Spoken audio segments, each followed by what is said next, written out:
Oi, gente, tudo bem? Eu sou Thaís, professora da Escola Já Passei Educação, e a gente vai responder agora uma questão juntos da obra de Kishimoto. Então, Kishimoto descreve uma das modalidades de brincadeira presentes na educação infantil, da seguinte forma: surge com o aparecimento da linguagem em torno dos 2, 3 anos, quando a criança começa a alterar o significado dos objetos, dos eventos, a assumir papéis presentes no contexto social. E aí ela vai querer saber o seguinte, ó, essa modalidade de brincadeira é denominada, então essas características aqui estão presentes em qual dessas alternativas? Na cantiga de roda, na construção imagética, popular, na brincadeira de faz de conta ou no jogo de trilha. E aí é importante a gente tentar lembrar pelo menos uma característica ou algumas características de cada uma dessas opções, porque a gente começa a observar as palavras grifadas no enunciado e fazer esse comparativo. Então percebam, às vezes vocês não vão conseguir grifar essas palavras na hora da leitura. Tudo bem, você pode fazer uma segunda leitura e grifar. O ideal é que você consiga ser mais agilidoso, porque no concurso a gente tem pouco tempo. Então, se você conseguir já grifar as palavras-chave ali na hora da primeira leitura, ótimo. Mas se você ainda não se sentir à vontade, faz uma segunda leitura e vai grifando, porque é essas palavras que vão te ajudar a fazer esse comparativo, tá? Isso praticamente sempre. Então, sempre grifem, porque isso ajuda a gente a lembrar do que está sendo perguntado, principalmente quando a questão é longa também, e aqui no caso a gente está querendo exatamente saber um conceito a partir de um texto do enunciado, então é muito importante isso. Então eu grifei aqui, ó, que é uma brincadeira, ó, que surge aqui com o aparecimento da linguagem, em torno dos 2, 3 anos de idade, que a criança começa a alterar o significado dos objetos, e ela vai assumir papéis que estão ali dentro do contexto social dela, certo?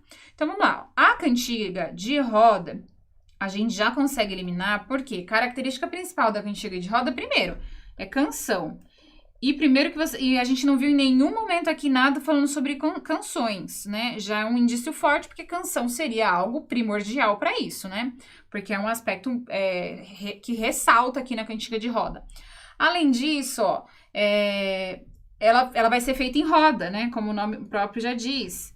Vai ter rimas, às vezes coreografia. Pode ou não ter. Então, assim, são várias questões que não estão presentes aqui no enunciado. Então, não pode ser essa. A gente já consegue eliminar, principalmente pela característica principal, que é ter canção. A B fala sobre a construção imagética. Aqui, esse imagético aqui, ó, ele vem de imagem. Imagem, tá? É a construção que a criança faz literal da imagem que ela tem.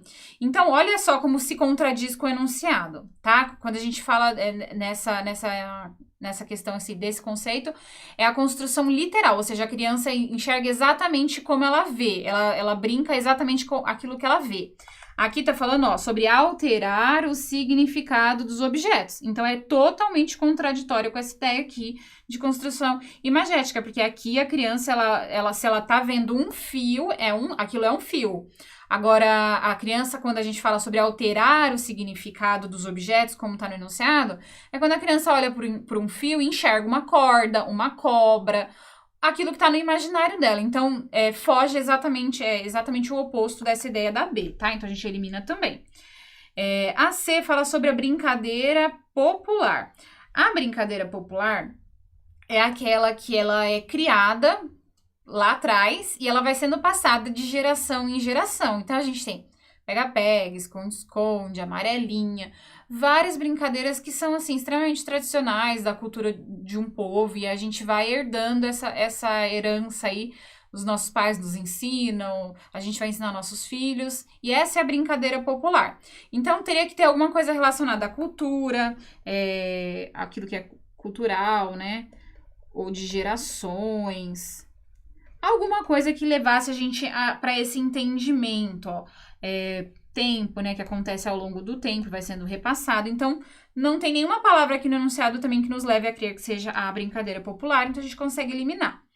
D, faz de conta. Agora sim a gente chegou aqui num ponto importante, porque olha só, a brincadeira de faz de conta é uma brincadeira que tem como uma das principais características, né, primeiro o protagonismo da criança, deixa eu virar aqui a câmera, o protagonismo da criança, dela utilizar o imaginário, dela imitar e tentar se apropriar dos papéis sociais que ela vivencia. Então, ela vê a mãe cozinhando, ela vai lá e tenta fazer o mesmo nas brincadeiras dela.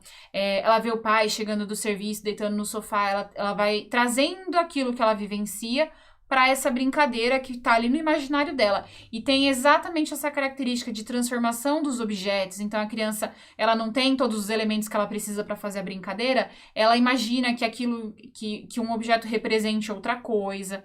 Então, aqui, os pontos principais do faz de conta, da brincadeira do faz de conta, exatamente aqui, ó, a alteração do significado dos objetos. Isso realmente vai acontecer nessa faixa etária de 2, 3 anos e muito mais aqui a questão dos papéis do contexto social da criança. Então, essas duas ideias aqui, de alterar o significado dos objetos e de representar aqui papéis do contexto social, estão presentes no faz de conta. Então, essa alternativa aqui, a gente só vai ver aí para finalizar.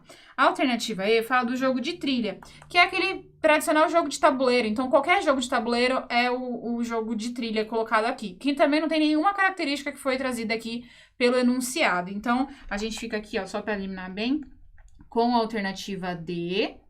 E aí, a ideia que eu trago para vocês não sabe todos, vai tentando eliminar pelo menos os que você imagina, o que você tem uma ideia do que seja. Tenta trazer à tona todos os seus conhecimentos, mesmo que não seja exatamente formal, como o autor ou a autora trouxe na obra.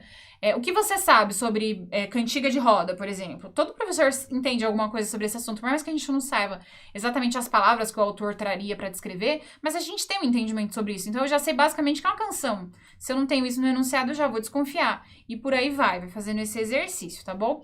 É isso, pessoal. Nos vemos numa próxima. Até mais!